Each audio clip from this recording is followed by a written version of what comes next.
le Dieu qui guérit notre cœur.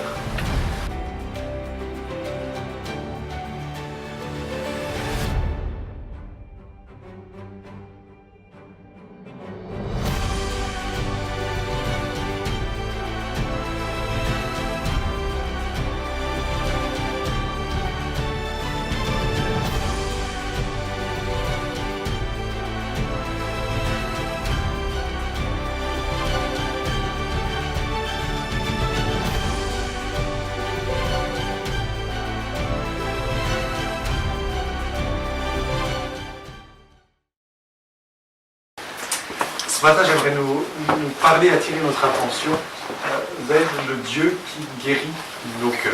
Le Dieu qui guérit notre cœur. Alors, je ne sais pas ce qu'il y a dans votre cœur ce matin, mais c'est une question qui est importante pour le chrétien.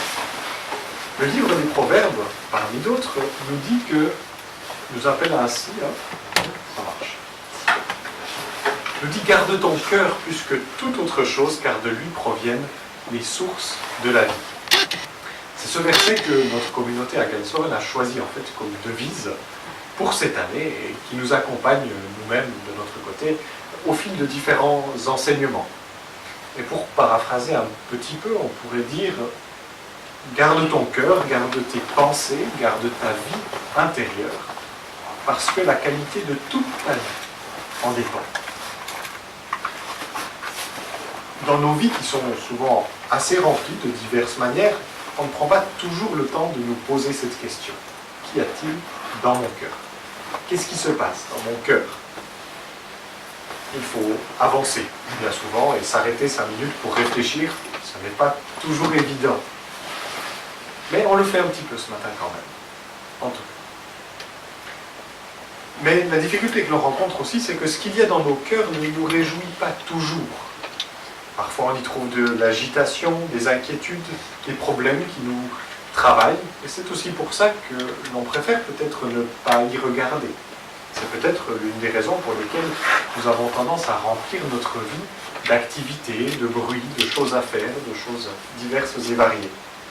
Parce que l'un trouve son cœur rempli de crainte pour l'avenir, comment finir le mois, comment restaurer telle relation, comment vivre ceci ou cela.